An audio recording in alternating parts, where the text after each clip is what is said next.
Good guides, তারা তাদেরকে জিনিসগুলো সম্পর্কে বোঝাতে পারছে না, ইনস্ট্রাকশনস ঠিকমতো দেয়া নেই, ভাষার অভাবের জন্য কিন্তু আমাদের ট্যুরিজম সেক্টর এফেক্টেড হচ্ছে। এবং আরেকটা খুব চমৎকার কথা উনি বলেছেন যে আমাদের টেলিভিশন চ্যানেল একটা, যদি যেমন এক্সাম্পল হিসেবে আল জাজিরা রয়েছে, এনডিটিভি রয়েছে, এগুলো কিন্তু কিছু অন্যান্য দেশের যারা কিন্তু তাদের ফার্স্ট ল্যাঙ্গুয়েজ ইংলিশ না, সেরকম কিছু দেশের এ ধরনের চ্যানেলগুলো তৈরি হয়েছে, যেটা কিন্তু পুরো দেশ সম্পর্কে তাদের পুরো বিশ্বের কাছে তাদের ভাবমূর্তি তুলে ধরছে।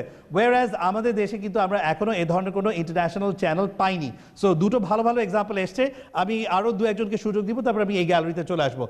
জি, আমি একটু ওনাকে সুযোগ দিচ্ছি। জি বলুন। আমি শাহাদাত এসএসসি পড়ছি। আমি আমার ব্যক্তিগত একটা এক্সপিরিয়েন্স শেয়ার করতে পারি। আমি এসএসসি পড়ছি, যেহেতু আমার মাঝে মধ্যে ফিস অ্যান্ড পেমেন্টস নিয়ে এসএসসি এর সাথে মাঝে মধ্যে কন্ট্যাক্ট করতে হয়। রাইট। আর আমার কন্ট্রাক্টের ভাষা অবশ্যই হতে হবে ইংলিশ, বিকজ তারা ইউকেতে আছেন, আমি বাংলাদেশে আছি। রাইট। তো আমার ফিস অ্যান্ড পেমেন্টস একবার প্রবলেম হয়েছিল, তো আমার ডেটও ছিল না, যার কারণে ওনারা বলেছে আমাকে যেন আমি ফোনে কন্ট্যাক্ট করি, তাহলে আরও র্যাপিডলি হবে সেটা।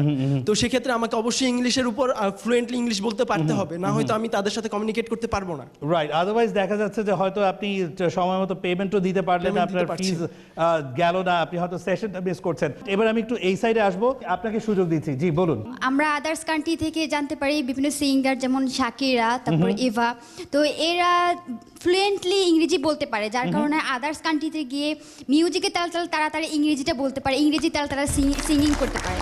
কিন্তু আমাদের দেশে দেখা যায় যে আমাদের দেশ থেকে সিঙ্গাররা হাতে গোনা দুই একটি দেশে যেতে পারে, এর চেয়ে বেশি দেশগুলো যেতে পারে না, এবং বাংলাটা ইউজ করায় তারা সব দেশগুলোতে যেতে পারে না। কিন্তু তারা যদি আজ ইংরেজি জানতো ফ্লুয়েন্টলি, বা ইংরেজিতে যদি গান গাইতে পারতো, হয়তো আমাদের দেশের মান ক্ষুণ্ণ হতো না, বাট আদার্স দেশে গিয়ে তারা গান গিয়ে আসতে পারতো। ওয়ান্ডারফুল একটা পয়েন্ট বলেছে যে আসলে আমাদের দেশের যারা সিঙ্গার্সরা আছে, অন্যান্য অনেক দেশের কিন্তু, যেমন অ্যাবা আছে, শাকিরার কথা বলেছে, এবং অন্যান্য অনেক দেশের অনেক সিঙ্গার্সরা আছে, তারা কিন্তু ইংলিশে গান পারফর্ম করে তারা কিন্তু তাদের দেশকে আরও বেশি গ্লোবালি রিপ্রেজেন্ট করতে পারছে।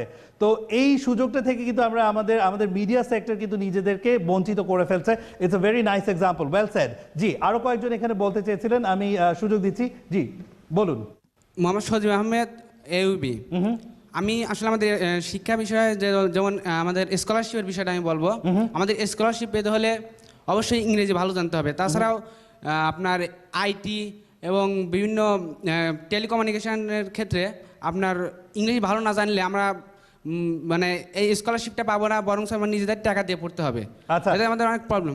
আচ্ছা, অ্যাকচুয়ালি উনি একটা ভালো পয়েন্ট উঠিয়েছেন যে স্কলারশিপসের জন্য অনেক ধরনের এক্সামস দেওয়া লাগে, যেখানে ইংলিশের স্কোর ভালো না থাকলে আমরা স্কলারশিপ পাবো না, এবং সেক্ষেত্রে আমাদের দেশের আসলে কারেন্সি বাইরে চলে যাচ্ছে। সো ভালো একটা পয়েন্ট। জি, আমি একটু ওনাকে সুযোগ দিচ্ছি। জি বলুন। হ্যাঁ হ্যাঁ।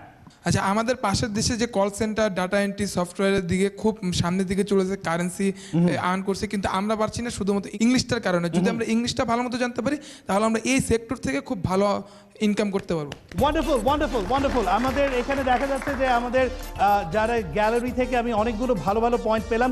মূল যেই জিনিসটা আমাদের এই সেগমেন্ট থেকে যেটা উঠে আসলো, সেকেন্ড সেগমেন্ট থেকে, সেটা হচ্ছে যে আসলে আমাদের ইংলিশ মিডিয়াম স্কুলগুলোতে ডেফিনেটলি বাংলা শিক্ষাকে আরও বেশি প্রাধান্য দিতে হবে, কিন্তু তারা অলরেডি দিচ্ছে না, এই ধারণাটা পুরোপুরি ঠিক নয়।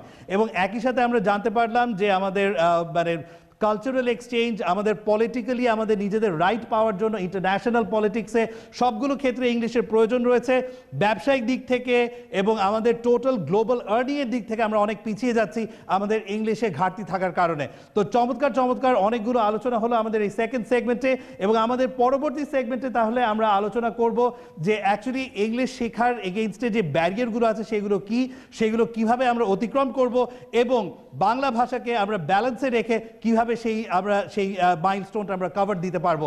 সো ভেরি ইন্টারেস্টিং আলোচনা থাকছে on the other side of the break. Hope you will join us on that side of the break as well. Thank you.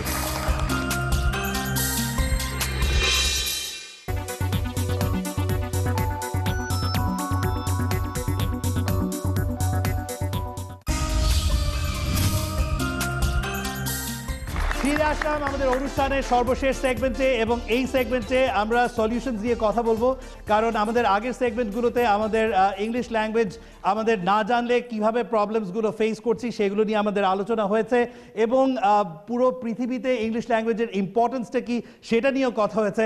তো এবারের সেগমেন্টে আমাদের আলোচনা থাকবে যে এই ল্যাঙ্গুয়েজটার স্কিল লেভেলে যেখানে আমাদের শর্টেজ আছে, শর্টফল আছে, সেটাকে আমরা কিভাবে ওভারকাম করব সেগুলো নিয়ে। সো আমাদের প্রোগ্রাম সবসময় আমরা কনস্ট্রাকটিভ কথা দিয়ে শেষ করতে চাই। সো আমাদের সেই কনস্ট্রাকটিভ সেগমেন্ট হলো আমাদের এই থার্ড সেগমেন্ট এবং welcome to our third segment. এবার আমি অবশ্য আমাদের মেইন আলোচনায় চলে যাওয়ার আগে আপনাদেরকে কয়েকটা ইনফরমেশন একটু দিয়ে নিতে চাচ্ছি। আপনারা যারা আমাদের অনুষ্ঠান দেখছেন, if you would like to send us feedback, আপনারা আমাদেরকে ইমেইলের মাধ্যমে জানাতে পারবেন। ইমেইল অ্যাড্রেস সামনে স্ক্রোল হয়ে গেল, agamirBhabna.FOT@gmail.com। এখানেও আপনি আমাদেরকে মেইল করবেন, যেটা আপনি ইংলিশেও মেইল করতে পারেন, আবার আমাদেরকে আপনি বাংলাতেও মেইল করতে পারেন, that's not a problem. But আমাদের মেইল অ্যাড্রেস আমি দিয়ে দিলাম। আমাদের ফেসবুকে যে পেজটা আছে, অ্যাড্রেস এখানে স্ক্রোল হয়ে গেল, আপনি ফেসবুকে আমাদেরকে খুঁজে পেয়ে আমাদের সেই পেজে মেম্বার হয়ে সেখানেও আপনি আমাদের সাথে কমিউনিকেট করতে পারবেন, আমাদের এখানে অংশগ্রহণ করতে